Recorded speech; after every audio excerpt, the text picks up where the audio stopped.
North Britain, about 2,000 years ago.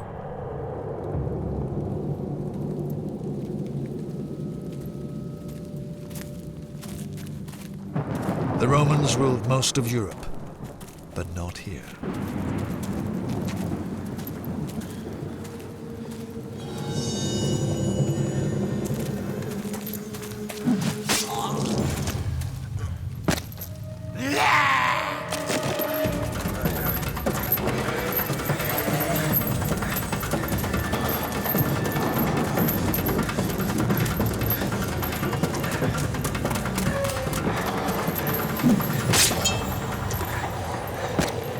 Scattered groups from all over North Britain rose up against the Roman Empire.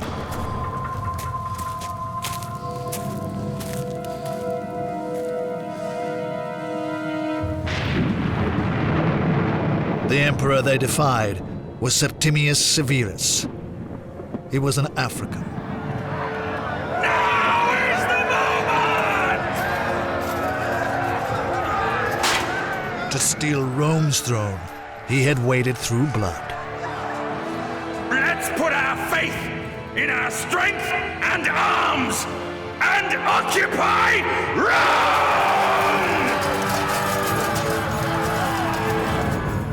Severus came to Britain with the largest invasion army the island had ever seen. He was determined to succeed where other emperors had failed, to unify all Britain under Roman rule. It would be the fight of his life, and a war that would change Britain forever.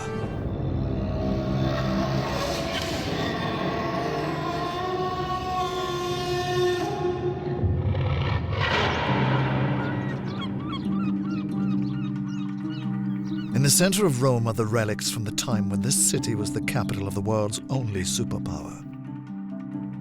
The triumphal arch of the Emperor Septimius Severus was built in the very early 3rd century. It describes the victories of Severus in stone and glorifies the man as a living god. But he was not Roman emperor by birthright. He was an outsider who forced his way onto the throne. In 193 AD, Severus's predecessor as emperor was assassinated by his own bodyguard, the Praetorians. Severus was then military governor of a Roman province in Central Europe. Just like you, I loved and revered the emperor. And now the Praetorians, who were supposed to protect him, they have killed him. At 48, Severus was already one of the most influential men in the empire. Rome must be protected from these murderers. Now he made a play for Rome's throne, even though he was an African. The Roman Empire stretched from the Atlantic to the Middle East, from Britain to North Africa. Severus had been born in Libya, in Leptis Magna, one of the jewels of the empire. His family were oil magnates. In their case, it was olive oil. At its spectacular theater, young Severus would have been enthralled by the legends of Rome.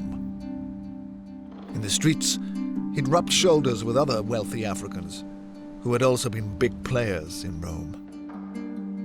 In Rome, money bought power, wherever you came from. By the lifetime of Septimius, Rome has been the major power in the Mediterranean and beyond for about 200, 300 years. And the way that the empire has survived and perpetuated itself is by giving provincials a stake in the administration of Rome. So that senators have increasingly come beyond Rome, beyond Italy. And the family of Severus is one of these. Severus had hungered for success in Rome. He had used his inherited wealth to buy his way almost to the top of Rome's ruling class. But until Severus, no African had been emperor. The career of Severus can be traced through archaeological evidence.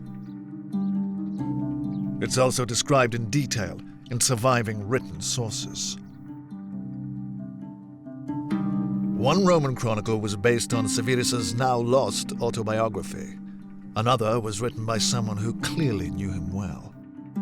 These Roman sources reveal the ruthless cunning in the rise to power of the African emperor. After the murder of the previous emperor, Severus seized on the treachery of the Praetorians as an excuse. He pretended that he did not seek power for his own sake, but only wished to avenge the emperor. They believed him. When he had his officers in his hands, Severus spoke to the troops. What have we to fear? The Praetorians.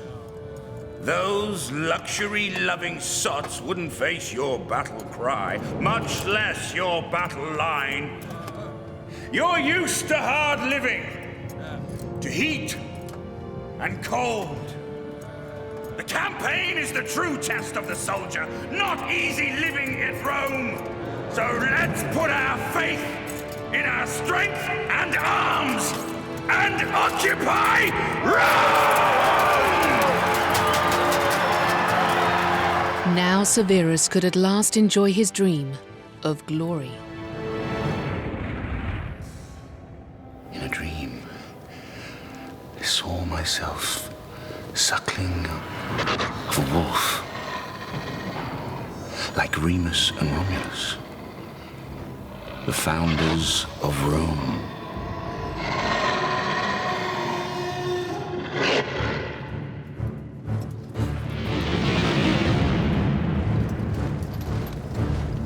Having declared himself emperor, Severus moved on Rome with utmost haste.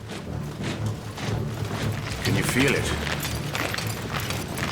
We are the kind of men the world cannot hold. In just 40 days, Severus and his men marched 600 miles from Vienna across the Alps to Rome. His arrival was so sudden it took the Praetorians by surprise. They could do nothing to stop him.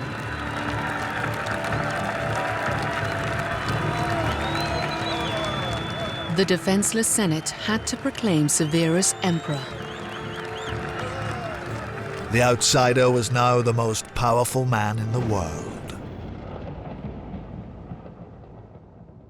After taking the throne, Severus prowled his empire for over a decade, crushing rebellions and securing the frontiers. He marked out his territory.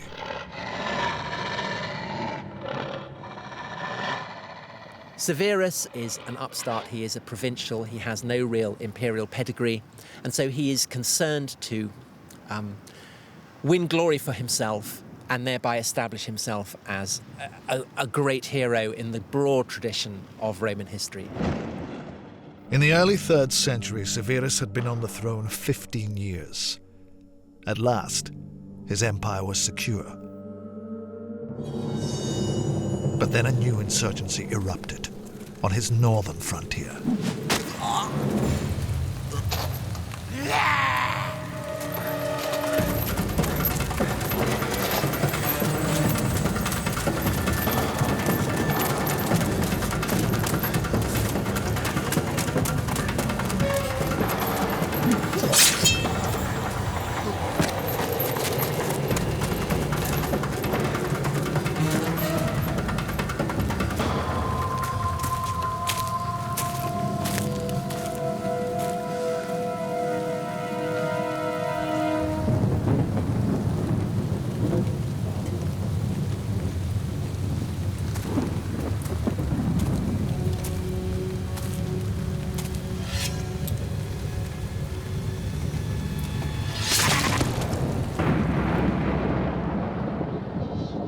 Severus received dispatches from his governor in Britain that the barbarians there were in revolt, looting and plundering along the frontier.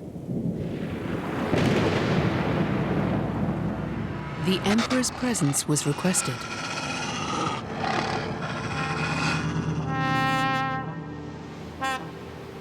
In 208, Severus crossed the sea to the province Rome called Britannia. For an emperor in search of glory, this remote island was the ultimate prize. At that time, most of England was a centuries-old Roman civilization of villas and vineyards, underfloor heating and brothels. But Hadrian's Wall, built almost a century earlier, still marked the northern limit of Roman Britain. It snaked across the hills all the way from the North Sea to the Irish Sea, splitting the island in two.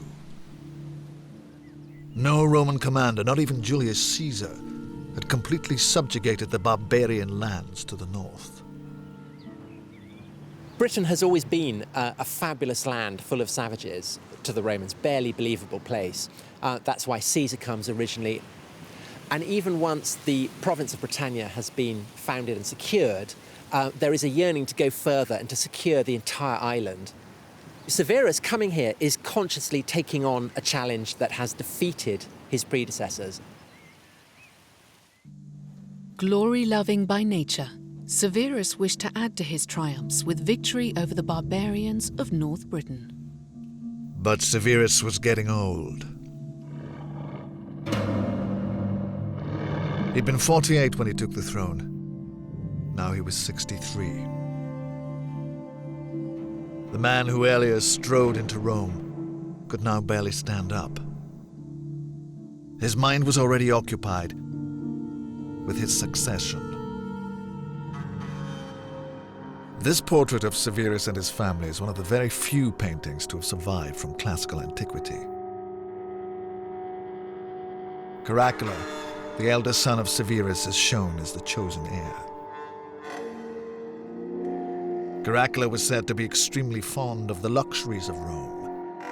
But in 208 AD, he was forced to accompany his father to Britain. And they say the North Britons are savages, that they endure every kind of hardship, that they can survive for days in a swamp with only their heads above water. An emperor must go where his empire needs him. But father, you barely walk. What will you do? Have yourself carried into battle on a chair? Severus was a superstitious man. It was said that he'd seen the end of his life written in the stars and believed that he would not return from Britain. But the glory to be won here would help secure his legacy and his African dynasty.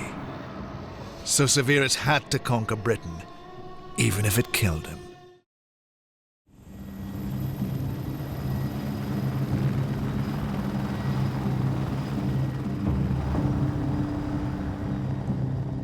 "2,000 years ago, North Britain was Rome's violent frontier. So in 209, a Roman army marched into Scotland to conquer it and unify the whole island under Roman rule.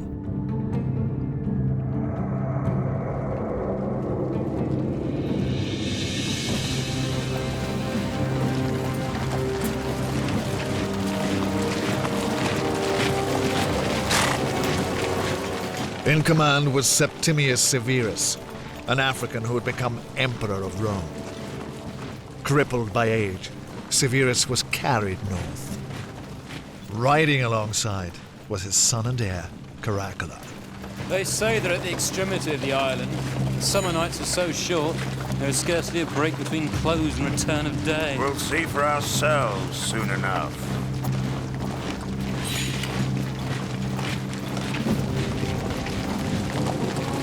Ahead of them lay an unknown land of bleak mountains and thick forest. So Rome entered these badlands with overwhelming force. 2,000 years after Severus marched across North Britain, archaeologists are still discovering evidence of his huge army. Each night in enemy territory, a Roman army always built a fortified camp, and traces of them can still be seen from the air. Aerial archaeology is the best technique for discovering the remains of the camps which they stayed in overnight whilst they were, overnight and for several weeks potentially as they were marching through the country. So the third peak, if we scoot around that and come back and then we'll have a look. The Roman site that we're about to see was known as Trimontium, and of course we've got the three hills here, so that's where the name comes from.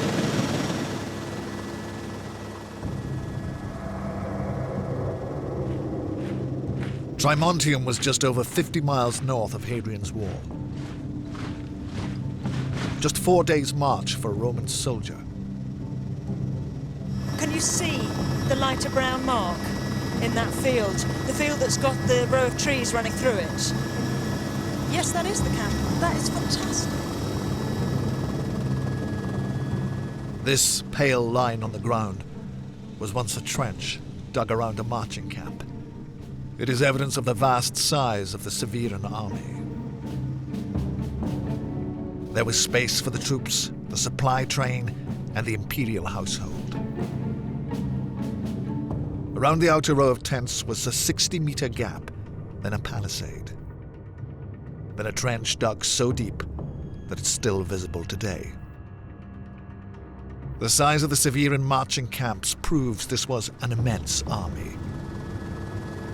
That's a huge invasion force. That camp is round about 170 acres in size. It's just enormous, and it's the biggest one in Scotland and the biggest one anywhere in the Roman Empire that we know of. Aerial archaeology is not the only way to find evidence of the sheer size of Severus's British campaign.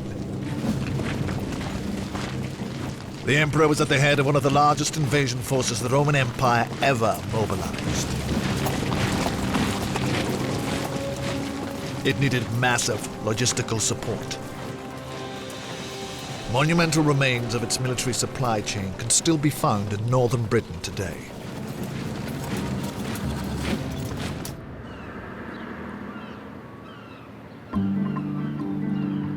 South Shields, a few miles east of Newcastle.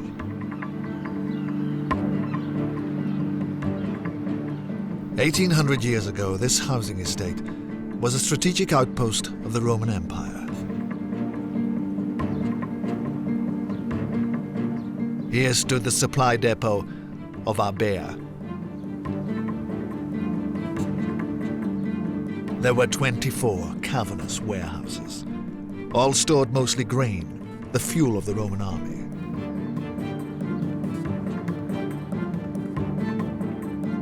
The warehouses were built for the Severan invasion, and his personal luggage tags have been found in these remains.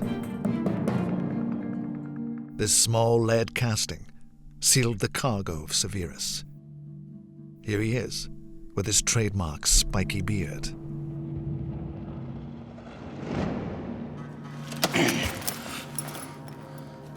This seal shows Severus with his son Caracalla.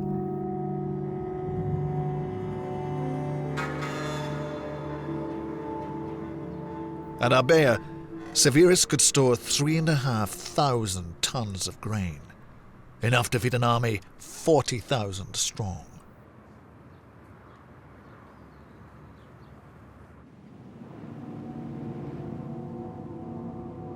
The hill of Traprain-Law looms over the plains of lowland Scotland. Archaeological digs have identified that North Britons lived here during the Severan invasion. The Britons here would have had a bewildering view in the summer of 209 AD. Standing here looking towards the southwest, we would have seen an army of 40,000 Roman troops, the largest army ever assembled in Britain, coming over those hills.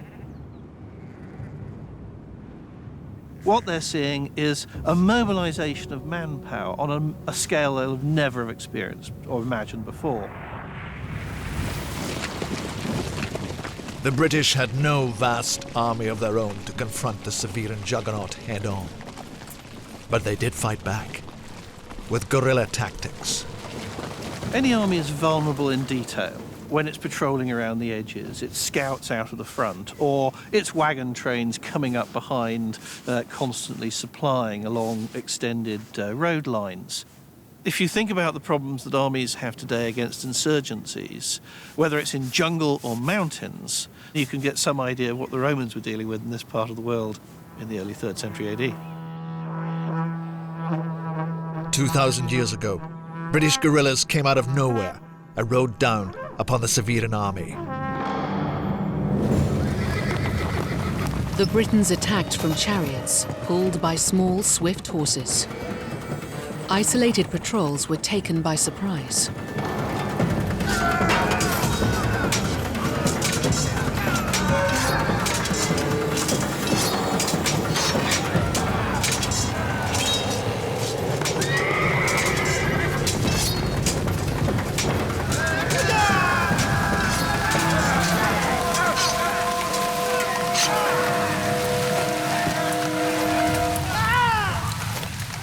And it was easy for the northerners to slip away. They just disappeared, in the woods and marshes they knew so well.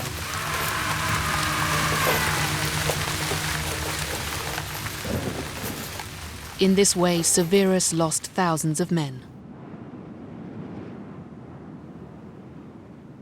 There must have been a sense of frustration. But that was one of only a range of pressures on Severus himself at the time. Remember, of course, he's critically ill. He's being carried around in a palanquin, effectively, which is not the best way to campaign actively. So this is not a man who sleeps easily at night for any reason. A messy, irregular war was giving Severus little opportunity to make history. That needed a visible and decisive victory. Severus knew this well. It was how he rose to power in the first place.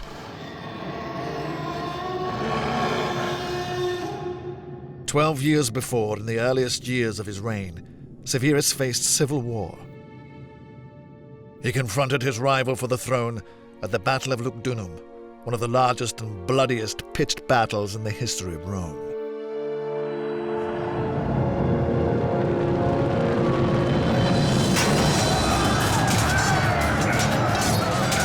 150,000 legionaries fought that day. Severus was in the front line.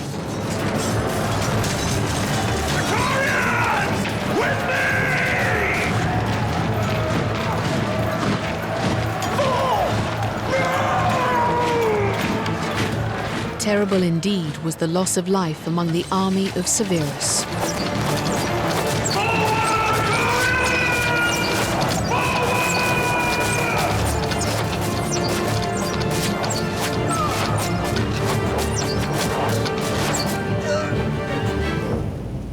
The rebels thought the day was theirs.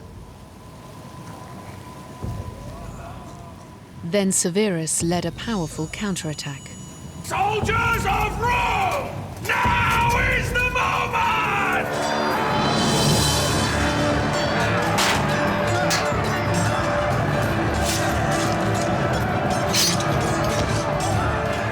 The rebels ran. The men of Severus pursued them and slaughtered them. The emperor thus won a magnificent victory.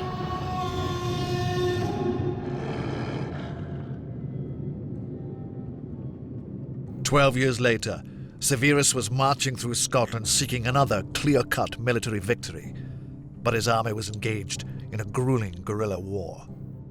What the Romans like to do is to get an enemy in this particular point, attack it, and wipe it out. This is what enemies are supposed to do. Those who don't are essentially seen as cheats.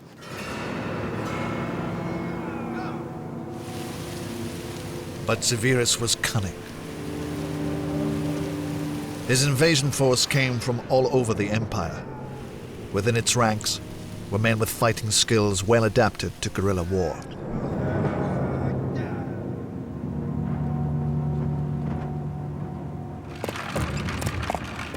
The northern part of Britain was one of the most multicultural parts of the Roman Empire as it stood. Already on Hadrian's Wall, we have Syrian archers, we have Spanish cavalry, we have regiments from all over the known empire. What Septimius Severus does is he brings extra soldiers, even more soldiers, into the mix from other parts of the empire, and this is very clearly seen through the types of material culture which they leave behind. These round houses are an extension of the Roman fortress of Vindolanda, built in the Severan period. But the round houses cannot be Roman. Roman buildings were always square. Archaeologist Andrew Burley believes the Vindolanda roundhouses provide proof that Severus was deploying special forces from Africa. Constructed in the Severan period, you can see the walls curving round with a nice little door into the building here. Because we don't have round houses, if you will, or circular huts inside any other Roman fort anywhere in Roman Britain, or any other part of the empire for that matter, these suggest that we've got very particular people living here. One theory, which we prefer at Vindolanda, is that what we're looking at here is a settlement that's been built for irregular North African cavalry. Now, back in Libya, they still live in their old houses like this, round houses. The local architecture looks like this, and there's enough space between the different rows of buildings for them to tether their horses. These guys who live on the edge of the desert, who would be very, very familiar to Septimius Severus, he'd know these people very, very well from his time in Leptis Magna, coming across to do a very specific job, experts at guerrilla warfare, fighting up in Scotland.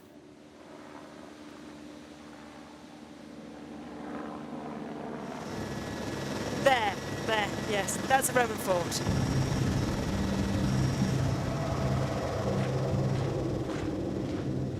After a few months of marching, Severus and his army were at the foot of the Scottish Highlands and the fort of Ardogh. We're looking at the Roman fort of Ardogh here, where we can actually see the surviving remains of one of what we believe is Severus's camps. You can see a section of the ditch and a section of the rampart of the camp that was built, plus also one of the distinctive gateways and another little ditch outside, which is to protect the gateway.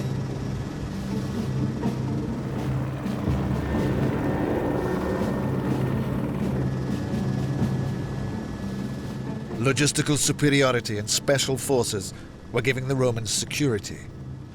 But Severus was also insulated from useful contact with North Britons that would help him to understand his enemy.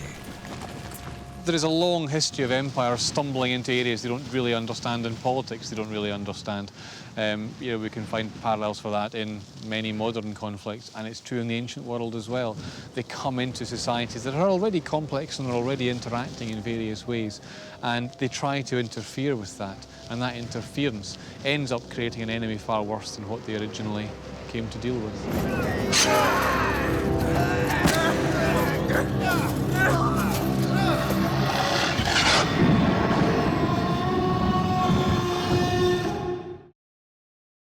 2,000 years ago, Leptis Magna in what is now Libya was one of the great cities of the world.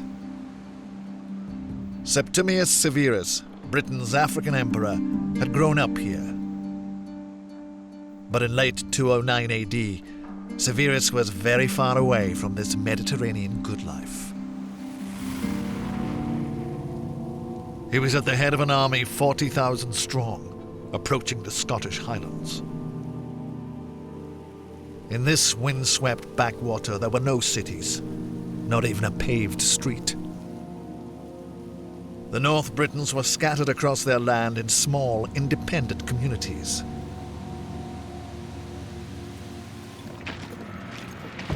To the Romans, this was a country of barbarians.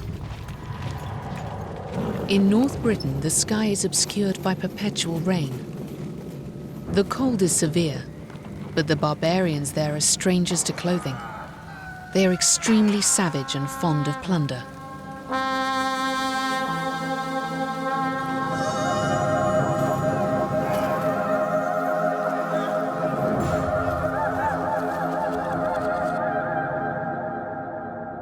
"2,000 years ago, the people here had no written language, so there are no surviving British chronicles to contradict what the Romans wrote. But the truth is being unearthed. At Burney on the Moray Firth, there is a remarkable archaeological record of Scotland's lost civilization.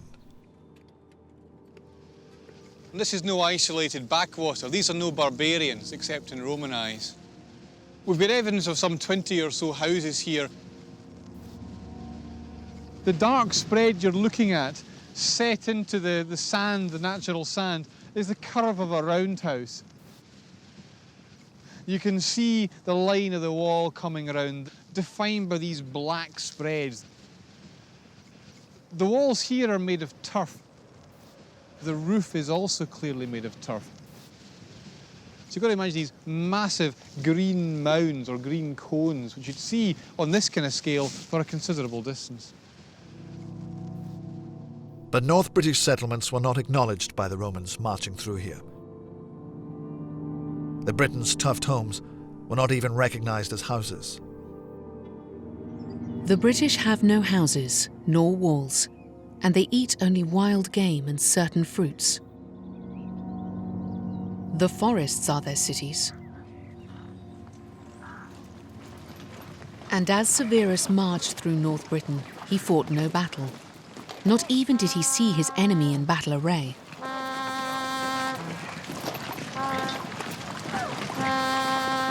What is that? An animal?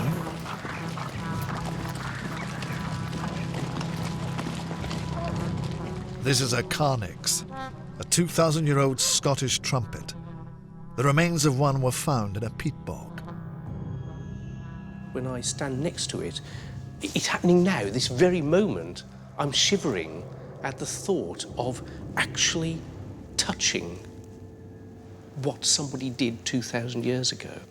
What these people have done is to construct a musical instrument which is more sophisticated than anything that the Roman culture produced in this family. Now, this is without question. The Romans never produced anything as complex as this. This is as close a reconstruction of the original artifact as we can possibly manage.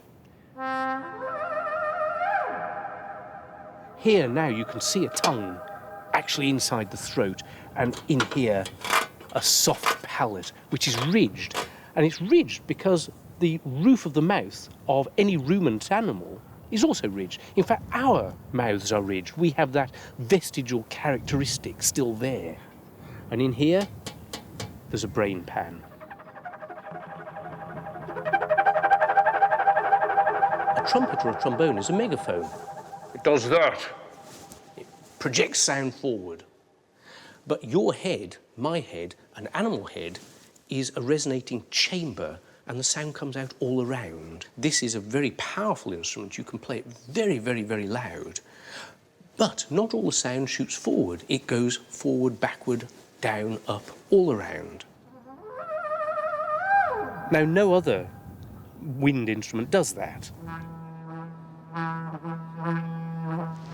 This is no land of bogs, swamps and barbarians, you know. These are sophisticated, intelligent people who are very much adapted to the landscape, who are able to construct complex houses, who are able to conduct a whole range of craft activities. The Roman picture is a highly biased one. The Romans had strong motives to dismiss the culture of their enemies and to call the North British barbarians. It was making it less troubling to slaughter them. These are hairy savages who don't have cities, who don't have central heating. They are grist to the mill of the Roman military machine. They exist to be slaughtered, thereby winning glory for the general who performs the slaughter. You don't get an omelette without breaking eggs. You don't become a glorious Roman emperor without slaughtering a few barbarians. That is taken for granted. The killing of the British wouldn't be indiscriminate. In the Roman Empire, the hunt for glory was brutal, but there were rules.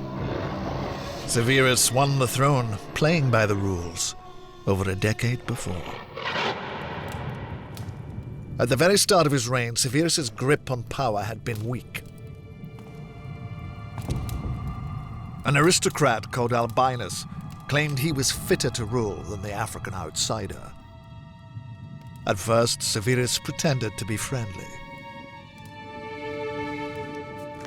But good relations didn't last.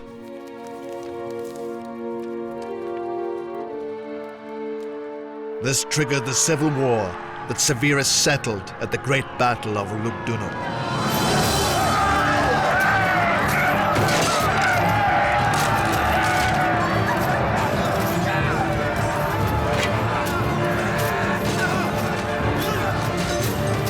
Severus utterly defeated the army of his rival. The men of Severus caught Albinus. They cut off his head and offered it to Severus. Send it to Rome. With the head of Albinus, Severus made his reign secure in accepted Roman fashion.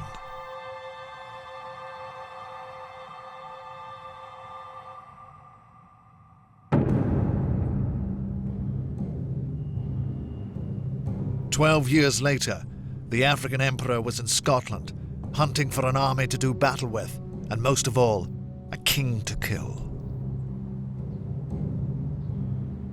What the Romans like is an enemy that they can decapitate. They can get rid of the leader, move in, take over, lock, stock and barrel, an entire kingdom. According to Roman records, Severus and his 40,000 reached the coast sometime in late 209. But archaeologists believe that he was not at the far north of Scotland. Severus had veered east. He was somewhere near modern-day Aberdeen. Severus was in the wrong place, hundreds of miles inside enemy territory, with the sea at his back and a northern winter closing in. He still hadn't fought a decisive battle, and he hadn't found an enemy British leader to behead. Severus's problem was that North Britain had no king. No individual here had authority that spread beyond their particular patch. The people can have connections with the folk down the next village or the folk over the hills. This involves trade connections, blood ties, kin connections, marriage connections, and so on. It doesn't mean that one is more powerful than the other, or if they are, it doesn't mean that lasts. The Romans expected their order would defeat barbarian chaos. But the cell-like social structure in Scotland was proving tough to break down. You can't just win in one big battle. You can't just, control the king, control the leader, and you control everything. Here, there's a king or a leader every 10 miles. How do you know that you have won? How do you know that you've conquered? How do you make it pay? In late 209, Severus began looking for an exit strategy from North Britain. He couldn't just skulk home. Rome was a predatory society. A defeated emperor was a dead one. In 209 AD, 40,000 Romans marched to the foot of the Scottish Highlands. In command was the Emperor Severus. He meant to go down in history as the man who unified Britain under Roman rule. But Severus was weakening, and his son, Caracalla, was getting impatient for his own reign. Caracalla considered his father a burdensome nuisance. But father, you barely walk. What will you do? Have yourself carried into battle on a chair? Caracalla showed he thought his father slow to die, but Severus did Caracalla no harm. The Roman chroniclers thought love for his son clouded the old man's judgment. But there was a ruthless logic behind Severus's leniency. The African emperor saw himself as the founder of a dynasty. So what did it matter if winning glory killed him? But his son had to survive to rule.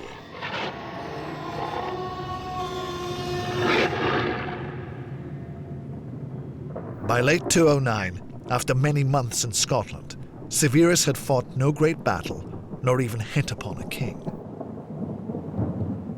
So instead he rounded up some Britons who could be described as chieftains, and who were prepared to admit defeat.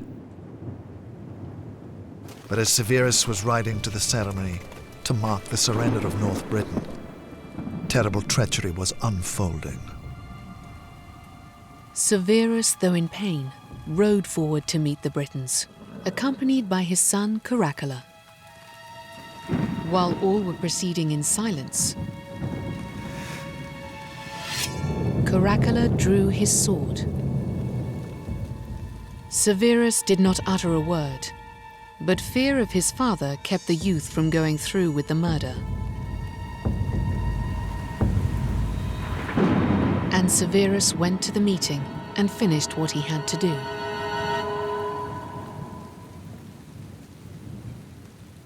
The British admitted defeat and promised to end the insurgency. Severus announced mission accomplished. A new coin was minted announcing Severus as victor of Britain. It was circulated right across the empire. Unless you've had a really catastrophic defeat, as a Roman emperor, you don't go around facing up to the fact that maybe you haven't been completely successful. You are the emperor, you control the coinage, you control the way that news is reported. So essentially you can say anything you like and people will probably vaguely believe it. So, okay, so he hasn't conquered the whole of Britain, but he can still tell people that he's won a great victory. He can have it stamped on his coins as there. He's not going to turn around and say, yes, it's been a total disaster. And that happens even to this day. Even now, you very rarely get politicians going on the news and saying, yes, I'm a total shower, everything I've done has been a disaster. They always try and explain it away. And this essentially is, I suppose, the sort of Roman equivalent of a stammering interview on Newsnight. He's not going to admit that he's ballsed it up. Having made his hollow boast of unifying Britain, Severus was retreating from Scotland. But his weakness was now there for all his enemies to see. And Severus had glimpsed the twin horrors of failure and treachery that would haunt the end of his life.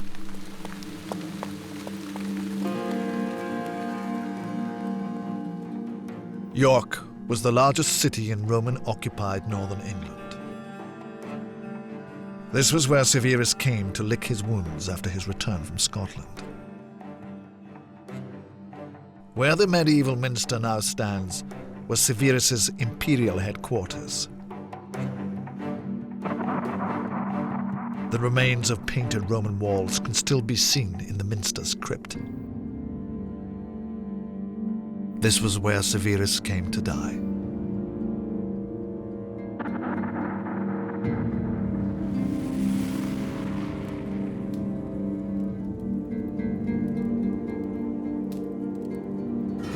From the stars, Severus knew his doom. He saw himself snatched up to the heavens on a jeweled chariot drawn by eagles.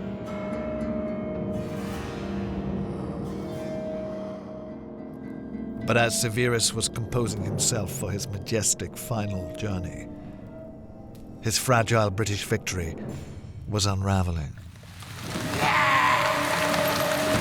The insurgency was returning to North Britain. At their surrender, the Britons promised peace, but in their fragmented society, nobody had the authority to impose it. To Severus, this second revolt seemed a broken pledge. There are precedents throughout Roman history that where a people have gone back on their word, then the legions feel that they have the right to exercise the most remarkable brutality. The same would apply in the bogs and the fields of Scotland. Adding to that is the fact that by this point, Severus appears to have been ill. He appears to have been haunted by premonitions of doom. He's anxious about the succession. He has a lot on his mind. From his sickbed, Severus ordered Caracalla to wreak genocidal revenge on the North British. Speaking to Caracalla, Severus quoted the words of the poet Homer. Don't spare a single one of them. Not even the child unborn in its mother's womb. Let them all perish. unmourned and forgotten.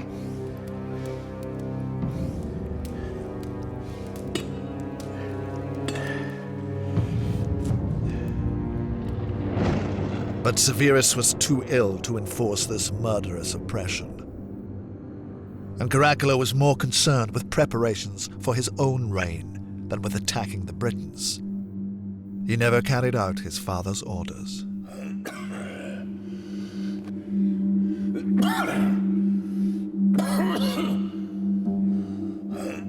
As the first African to become emperor of Rome, Severus set out to build a dynasty.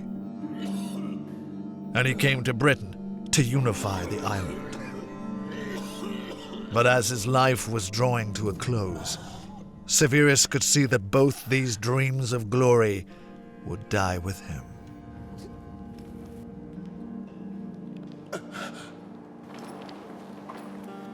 Despite treading step by step through life towards fortune, Severus was, at the very end, a frustrated man. I have been everything. I have achieved nothing. Britain's African emperor died at York in February 211 AD. His son Caracalla was murdered not long after, and the Severan dynasty perished with him. Rome never marched into Scotland again. The division of Britain remained, literally, set in stone.